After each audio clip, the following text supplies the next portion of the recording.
नई Delhi railway station पर मची भगदड़ के बाद रेलवे प्रशासन ने बड़ा फैसला लिया है। नई दिल्ली रेलवे स्टेशन पर प्लेटफॉर्म टिकटों की काउंटर से बिक्री बंद कर दी गई है। भीड़ प्रबंधन से निपटने के लिए नई दिल्ली रेलवे स्टेशन पर शाम 4 बजे से रात 11 बजे तक अगले एक सप्ताह के लिए प्लेटफॉर्म टिकट की बिक्री को बंद करने का निर्णय लिया गया है। 2 दिन पहले नई दिल्ली रेलवे स्टेशन पर भारी भीड़ की वजह से मची भगदड़ में 18 लोगों की मौत हो गई थी, जिसके बाद रेलवे प्रशासन हरकत में आया। पूरे स्टेशन परिसर में सुरक्षा बलों की तैनाती कर दी गई है। ज्यादा जानकारी के लिए सहयोगी अमरीश पांडे हमारे साथ हैं। अमरीश, जरा बताइए, भगदड़ के बाद एहतियात कदम क्या बरते जा रहे हैं रेलवे प्रशासन की ओर से? शनिवार को जो मिसहैपनिंग हुई थी उसके बाद रेलवे प्रशासन लगातार पूरी व्यवस्था को चुस्त दुरुस्त बनाने के लिए और बेहतर तैयारियों के लिए लगातार बैठकें कर रहा था। और आज कल की दोनों की बैठक के बाद और जो समीक्षा हुई थी उसके बाद कई तरह के स्टेप्स को लागू करने की बात कही गई है। प्रथम दृष्टया जितने भी प्लेटफॉर्म टिकट्स हैं उनकी बिक्री तत्काल प्रभाव से बंद कर दी गई। वजह यही है कि प्लेटफॉर्म टिकट के लिए लोग लाइनों में लगते और लंबी लाइनें जो है किसी भीड़ का या किसी भगदड़ का हिस्सा हो सकती थी, उसको तत्काल प्रभाव से बंद किया गया है। जब तक कि भीड़ जैसी स्थिति बनी रहेगी, यानी कि महाकुंभ को ध्यान में रखते हुए अगले स्नान तक शायद ये टिकटों की बिक्री बंद रहेगी। फिलहाल तो 1 हफ्ते के लिए इसको लागू किया गया है। इसके साथ ही अगले 6 महीनों के भीतर जितने भी ऐसे बड़े रेलवे स्टेशन हैं जिनमें कि भीड़ ज़्यादा मात्रा में आती है या फिर बड़े स्टेशन को वो कनेक्ट कर रहे होते हैं या फिर किसी ऐसे बड़े इवेंट के लिए वहाँ से गाड़ियाँ जा रही हैं, उनको लेकर विशेष स्ट्रेटजी बनाई जा रही है। हमारी जानकारी के अनुसार लगभग 60 ऐसे रेलवे स्टेशन हैं, उनका चयन किया गया है जहाँ पे कि बड़े होल्डिंग एरियाज बनाए जाएंगे, जहाँ पे भीड़ की स्थिति जब बनती है या फिर बड़ी मात्रा में जब वहाँ पे यात्रियों की संख्या बढ़ेगी तो उस तरीके में उनको कलर कोडेड करके उनको उनकी ट्रेन के टाइम के हिसाब से उनको अलग अलग जोन में रखा जाएगा और उसी हिसाब से उनको रिलीज किया जाएगा ताकि प्लेटफॉर्म और जो रेलवे का परिसर है वहाँ पे भीड़ अनियंत्रित ना हो और जिस जगह पे जिस गाड़ी में उनको जाना है वहाँ उनको भेजा जा सके। इसके साथ ही लगभग पूरे स्टेशन को जो कवरेज है सीसीटीवी की वो बढ़ाए जाने की योजना है। दिल्ली स्टेशन की अगर बात करते हैं तो दिल्ली के जो स्टेशन है, नई दिल्ली का स्टेशन, उसमें 220 अतिरिक्त सीसीटीवी लगाए जाएंगे। साथ ही दिल्ली के आसपास जो स्टेशन हैं उनके भी सीसीटीवी का जो सर्विलांस है वो बढ़ाया जाएगा। 30 बड़े स्टेशन जहाँ पे कि भीड़ ज़्यादा आती है, फिर बड़ी मात्रा में वहाँ से ट्रेनें चल रही हैं, उनकी सर्विलांस, उनका जो मॉनिटरिंग है वो बढ़ाई जानी है और उसके लिए जो रेलवे का वॉर रूम है उसमें लगातार उनकी कनेक्टिविटी और लाइव फीड देखी जाएगी। तो कुल मिलाकर लाइव मॉनिटरिंग और ज़्यादा बढ़ाई जाएगी।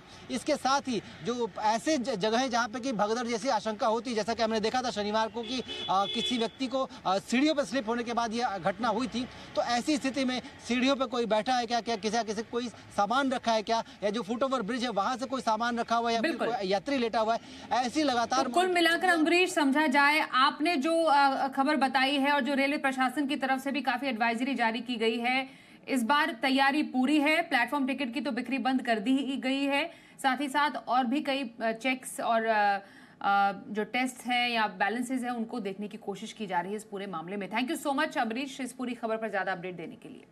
तो वहीं महाकुंभ में आने वाली भीड़ कम होने का नाम ही नहीं ले रही, जिसे देखते हुए प्रयागराज संगम रेलवे स्टेशन को 28 फरवरी तक के लिए बंद कर दिया गया। महाकुंभ में श्रद्धालुओं के अत्यधिक संख्या में आने के कारण सुरक्षित और सुव्यवस्थित आवागमन को लेकर प्रयागराज संगम रेलवे स्टेशन को बंद किया गया है। दरअसल ये स्टेशन मेला क्षेत्र के सबसे करीब का रेलवे स्टेशन है। ऐसे में श्रद्धालुओं की काफी भीड़ जुटने की आशंका के चलते रेलवे प्रशासन ने कदम उठाया है।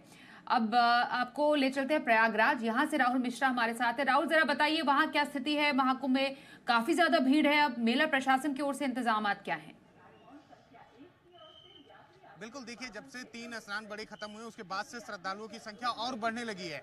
यहाँ पर लोग अब त्रिवेणी में डुबकी लगाने के लिए बिल्कुल आतुर दिख रहे हैं और इसी के चलते अगर बात की जाए तो लगभग अभी तक 60 करोड़ लोगों ने त्रिवेणी में डुबकी लगा ली है। और उसके साथ साथ ही देखिए, जब से दिल्ली में भगदड़ मची है उसके बाद से जो रेलवे स्टेशन हैं उनकी सुरक्षा बढ़ा दी गई है, उनकी निगरानी बढ़ा दी गई है। उसके साथ साथ ही अब जो दिशा निर्देश है उसके लिए लगातार सीएम योगी बैठक कर रहे हैं और बैठक करने के साथ ही वहां पर जितने अधिकारी हैं उनके साथ लगातार मॉनिटरिंग कर रहे हैं और एक वार रूम से खुद निगरानी भी कर रहे हैं, जिसको लेकर लगातार दिशा निर्देश भी दिया गया है। दिशा निर्देश में साफ तौर पर एग्जिट पॉइंट तैयार किए गए हैं और एंट्री पॉइंट तैयार किए गए हैं। एग्जिट पॉइंट से किसी को भी एंट्री नहीं दी जा रही है, चाहे वो जितना वीवीआईपी हो या फिर कोई भी हो, उसको किसी तरीके की कोई एंट्री नहीं दी जा रही है। जो एग्जिट पॉइंट है उससे बाहर निकलने दिया जा रहा है और जो एंट्री पॉइंट है उनसे ही प्रवेश मिल रहा है। उसके अलावा देखिए संगम रेलवे स्टेशन को बंद कर दिया गया है क्योंकि यह जो त्रिवेणी घाट का सबसे नजदीक का रेलवे स्टेशन है और सबसे ज्यादा बिजी रहने वाला रेलवे स्टेशन था, जिसे 26 फरवरी तक बंद कर दिया गया है। और उसके साथ साथ ही जो बड़े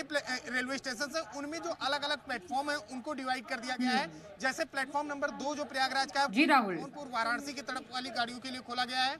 उसके अलावा जो पहला प्लेटफॉर्म है वो सिर्फ आरक्षित वाहनों मतलब आरक्षित टिकटों के लिए रखा गया है और जो प्लेटफॉर्म नंबर 3 बना हुआ है उन पर जनरल यात्री जा सकेंगे और उसके लिए अलग अलग टीमें लगाई गई हैं जो टिकट चेक कर रही हैं, उसके बाद ही एंट्री करने दे रही हैं और जिसकी जिस तरफ की एंट्री है उसी तरफ उसको जाने दे रहे हैं। उसके अलावा किसी भी तरीके की किसी को किसी अन्य प्लेटफॉर्म पर जाने नहीं दिया जा रहा है। वहीं इस पूरी व्यवस्था को लेकर CISF तो टोटली एक तरीके से प्लान किया गया है बचे हुए जो महाकुंभ के दिन है उनको। अब आप सोचिए कि महाशिवरात्रि भी है 26 फरवरी को, उसमें और भी ज्यादा भीड़ बढ़ सकती है और तो मेला क्षेत्र जो है वो पूरी तैयारी किए हुए हैं। रेलवे प्रशासन भी अपनी तरफ से पूरी तरह मुस्तैद है। ये हमने आपको इस बार प्रयागराज से सीधा अपडेट इसको लेकर सुनाया।